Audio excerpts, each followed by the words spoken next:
Thank you, Madam Mayor, councillors. Thank you for the opportunity to be heard in support of our submission. You've got our submission in front of you, and it deals with quite a lot of points, many of which are citywide issues that I have no doubt that you will hear from many groups over the next few days.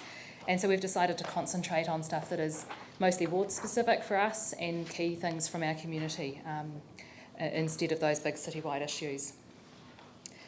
The board is seeking to be involved in a range of council activities and seeks early involvement when decisions are being made or projects started that involve our ward or our community board. And we acknowledge that post-quake, a lot of the focus has been on rebuilding the city and replacing what has been lost. But we also need to remember as we go through this long-term planning process that prior to the quakes there were communities that didn't have anything to start with. And so we can't forget those communities in this rebuild process, and that will be part of our focus today. When it comes to community facilities, one of the key points in our submission revolves around a pool for the southeast, and you'll notice that in the sport and recreation facilities community outcomes, the first one is giving people equitable access to parks, open spaces, recreation facilities and libraries. It's really important that throughout the city people have equal access to council facilities, and you'll note that further down, no mass depopulation, as the rumour is, of the eastern suburbs has occurred post-quake, acknowledging that most of the growth is out west. This map of Christchurch, it's not very clear up there, it's very bright, has several small red dots on it that show the currently planned or existing council indoor pool facilities. So there's the East American Sport is there on the Kiwi2 grounds, Graham Condon, Jelly Park, Wharenui is in there, even though we know that the future isn't completely certain, the new Metro Sports, Pioneer and Horswell for the Southwest Leisure Centre. You'll notice that if you draw a line through the middle sea of Christchurch up and down, that's Colombo Street, and it's a very, very clear divide between east and west in the availability of those recreation facilities, especially indoor aquatic. The east does have several outdoor aquatic facilities, but they don't run swimming lessons or provide for all year round facilities like the other facilities do. The long-term plan has $17 million where that green dot is for a pool in the Linwood-Woolston area. We submit that that is inadequate, and we found out recently that it seems to be a figure pulled out of thin air, not based on any real costings. In 2011, the Graham Condon pool, which isn't big enough, cost $13 million. So to put $17 million for a pool in 4 or 5 years' time is not going to build a facility in that area that suits the needs of the population there. We also submit that having purely an aquatic facility with no sports halls is also inequitable, as the other areas all have those, and this area with a lower socioeconomic demographic does not have any of those kind of facilities available for its use. Staff in the Aquatic Facilities Review say that a private facility in Linwood caters for the swimming needs of the southeast at the moment. This is blatantly untrue. A private facility provides no recreation facilities, it is swimming lessons only, and the costs are outside anything that the people in that area can afford. While some of the people in the Bay suburbs may send their children there for swimming lessons, people actually in Linwood can't do it, even though it's right in the middle of their community, because it is too expensive. Council facilities offer 25% discount off their slightly lower lesson fees anyway for people with community services card, which is the majority of people in this area. People in this area also don't, it's one of the areas with the lowest car ownership and usage in the city. And from anywhere in the Linwood, Woolston, Phillipstown, Bromley area, it would be 2 bus trips into the new metro facility.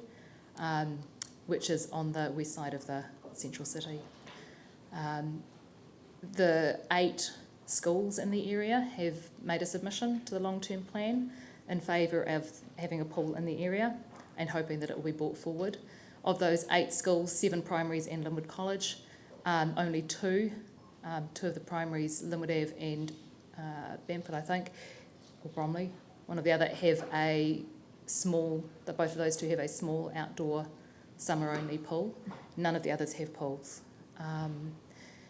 And so the board would like both more funding for a leisure centre, including sports halls and an aquatic facility with lane recreation and learn to swim facilities, and would also like that funding brought forward. One of the ways which this could be funded is through spending less on the metro sports. And being that it has a lower residential population in the area, we submit that the recreation facilities may not be quite as necessary as the sort of 50-metre pool and those other ones.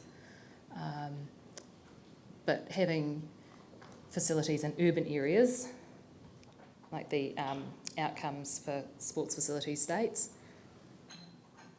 one of those, is much more, so provide services that are available locally within the urban areas, and increase participation in recreation and sporting activities. All of those things are satisfied by community swim facilities and recreation facilities, not necessarily by major metro sports in the middle of town. When it comes to other community facilities, we have been trying for a while to find out how $400,000 disappeared from the rebuild of the Woolston Volunteer Library. Last year, councillors agreed to a plan of work in the second tranche of the community facilities and heritage rebuild, which included that $1.6 million for the rebuild of this key facility in the heart of Linwood, in the heart of Woolston Village. Somehow, in the last 3 months, $400,000 has come off that. I understand I know where it's gone. It's gone to the Redcliffs Library because the money that council had ring-fenced for that hadn't been put in the budget. But for it to come off another facility in a lower socioeconomic area that desperately needs community facilities is not all right. We asked for this information several times over the last several months, including at the meeting we had that Pam mentioned several weeks ago, and we still have had no reply to that. And it's really disappointing that funding should be cut for that facility. I don't know if council's had any. Can you just refer to that in your submission? Yep, so it's line number 19590. No, on your submission page. So it's just in so we've gone through in different order because we've.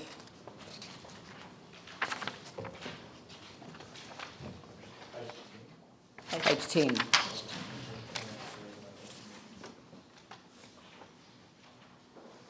So it just says Woolston Library and toilets. When we put our actual submission in, we were still trying to work behind the scenes to try and work out what had happened to that funding. Because the document that we went through when we had the workshop with councils and community boards and looked at that tranche 2, paid $1.6 million for Woolston. That there's some notes on here which say it's been taken to go to somewhere else. So, sorry, so the amount that was originally in it was 1.6. And what is it now? 1.25. 1.25. And you've not received any reply from staff on that? Not as to how that happened. We know why they wanted to take it to give it to another facility, but not why it came off that one, or why they didn't try and increase the overall total, or any of that. And we asked specifically at a meeting that was held for community boards to gain information on the capital program. Okay. We also asked at that point how at that meeting how the figure for the Linwood pool was come up with, and no one was able to give us an answer for that except for a general, probably just an estimate out of thin air kind of thing, a bit more than Graham Condon had. But there were no costings done on that. Okay. Phillipstown Community Centre, the other way of community facilities. Phillipstown Community Centre is currently on Ministry of Education land, And as people will be aware, the school has closed. They've currently got a 1-year lease with monthly rollover, but we need to start planning for that community. Who's in there now? The community centre is still there. There's a community hub started up, fantastic community project, but it's month by month lease after a year from the Ministry of Education until they work out what to do with the site and the technology centre. There are projects in plan though, aren't there? No, not until the Ministry's decided what to do with the land. There's a group There's a community trust who used to manage the community centre, which was the centre was owned by council but managed by a trust, and so that trust has simply got some temporary access into the school. Oh, no, I'm aware of something else, and there's a group from the community who are trying to do a community hub somewhere, including possibly a community centre. But we need to be involved in any sort of planning there and looking at what's going to happen to that community centre and the community there as a council. But the Ministry of Education could use it for a similar purpose. I mean, it won't be a school. They could, that's right, but we don't know. Okay, all right. Okay. We also submit that community grants, while we understand from the Working Party and recent briefings that the community board funding is going to nominally be enhanced, Metro funding is being cut. And we know as community boards that the last 2 years running, community groups have come to community boards because Metro has run out, and that puts extra pressure on our funding. And we submit that the Metro funding should not be cut. So, sorry, I thought that everyone had been advised that there was a mistake. We didn't sign off on any reduction in the budget. The 2%. I've been told since then that Metro has still gone down. The 2% was a mistake, and we're reviewing the whole of our approach to basically replace it with a more resilience lens and focus, but I thought that had been confirmed to everyone. So the total funding has stayed the same. The council wouldn't have disappeared into 2 million, just with some redistribution of amongst Within it. Metro and community boards, which was just a small amount of additional discretionary that the community boards have to meet that. So we're likely to get more people with Metro projects coming to the community boards like they have in the last 2 years for the discretionary funding, because the Metro discretionary's run out. So Kids to Town was one of those, and the one before that was Piece of Cake. So there's been an increase in the total funding for it. Yes. They're worthy projects that needed funding, but they were definitely Metro projects, and the Metro fund had been expended. So, Just clarify, would that include like the board's discretionary spending, like an increase in that? Is that what you're referring to? we've had a small increase in our discretionary funding, where we've found out about. The other way of doing that, Sarah, would be not to spend it all at the first round, because the discretionary response fund ran out with Metro grants. Yeah. It doesn't need to be spent at the first round. No. Yeah. The other thing is the community newsletters. There was a glitch during the year where there hasn't been a lot of funding allocated to community newsletters, but they're essential parts for the community to get to communicate with each other, and having something in your letterbox is, from members of the community is often much more effective than an email that gets deleted quite quickly. We know that our communities really value their local newsletters, and funding ran out very quickly the last funding year, and so communities' newsletters were stopped. And then some more funding was found, I'm not quite sure where from, but that funding needs to be enhanced so that community newsletters can be still produced by council to help with the community resilience. Moving on from communities, our time is flying through. Yep. Most people won't have heard of the Matuku Waterway. It's referenced 4 times in the Flood Task Force report. But is not on any council program of work currently, even though Mike Luley was very clear to the community in Heathcote that it needed funding and they should lobby their councillors very hard for it. It's highlighted in... Seriously, naming individual staff members is really inappropriate, and I really appreciated that you didn't. Yeah, sorry. In the development in Morgans Valley, the Matuku Waterway, is a large open swale, and has been funded so far through development contributions in the area.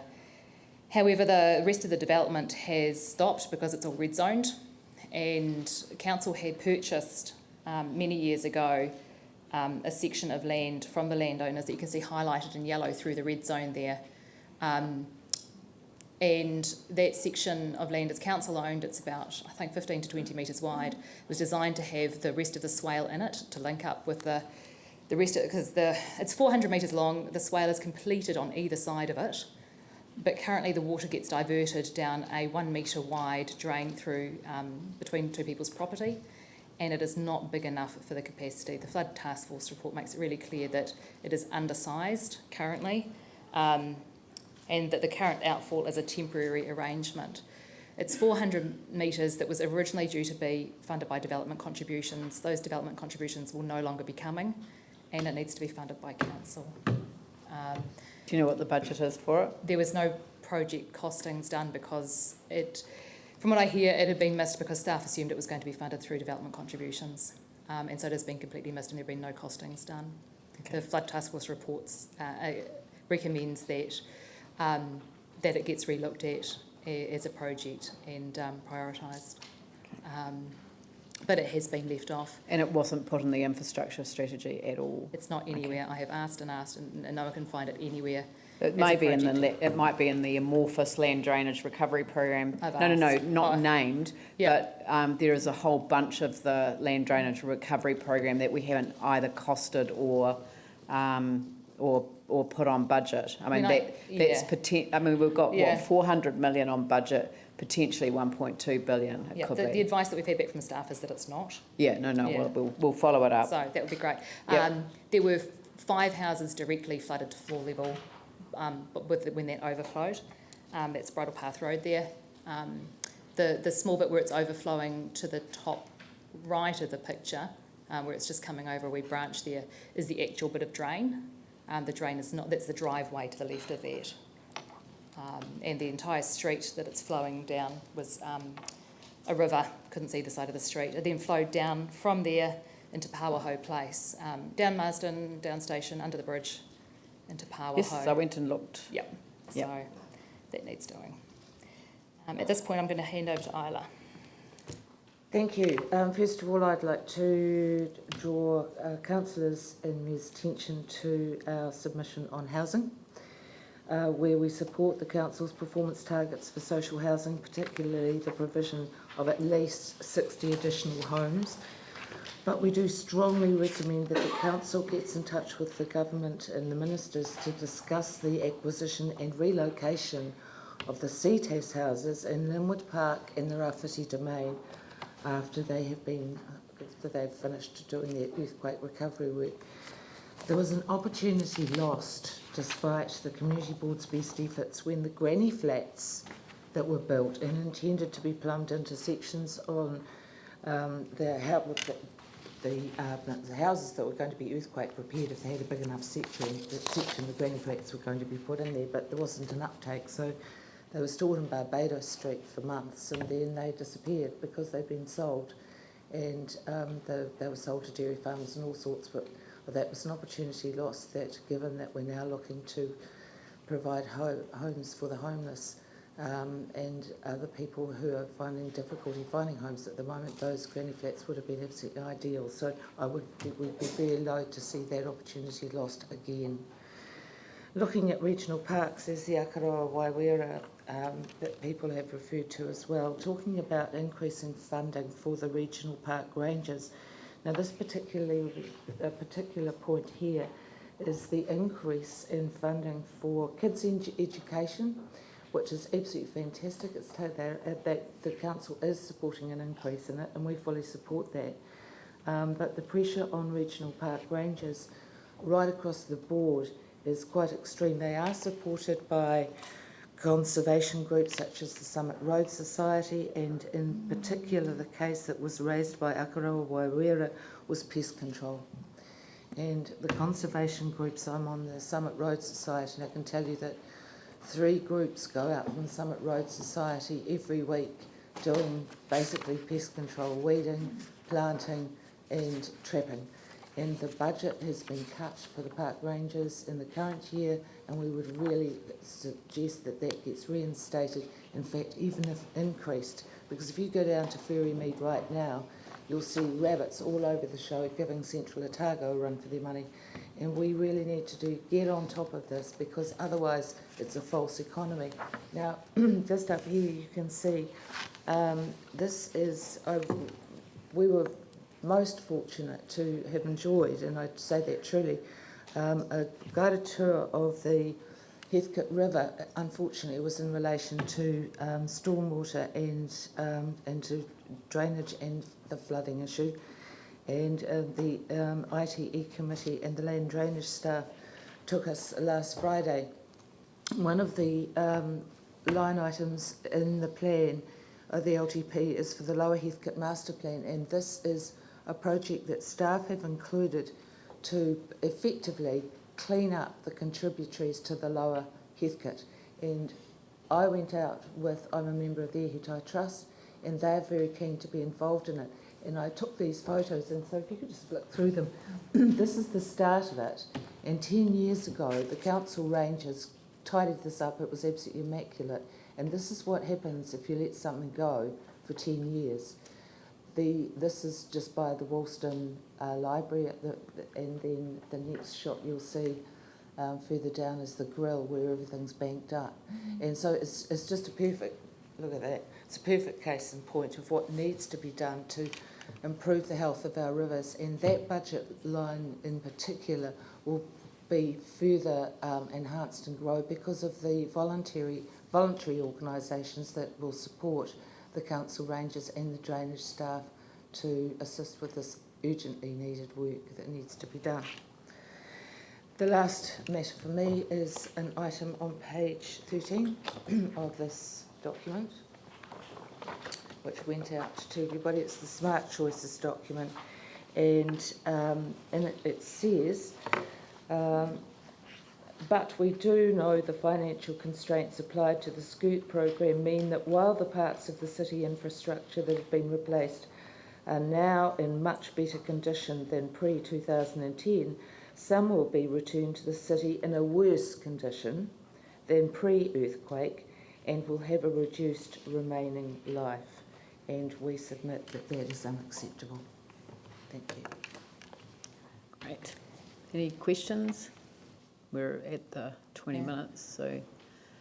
Well, yeah, you... Just quickly, you're aware that the red zone's owned by Sarah, not council, so that's no longer our land in Heathcote in terms of Matuku. No, that's our land. We've purchased land privately and it's not red zoned. Oh, so that land hasn't been red zoned? No, because it's not privately owned. So that section there that's highlighted is actually white on the map. It is not red zoned land. Council owns it. Yeah. Very good.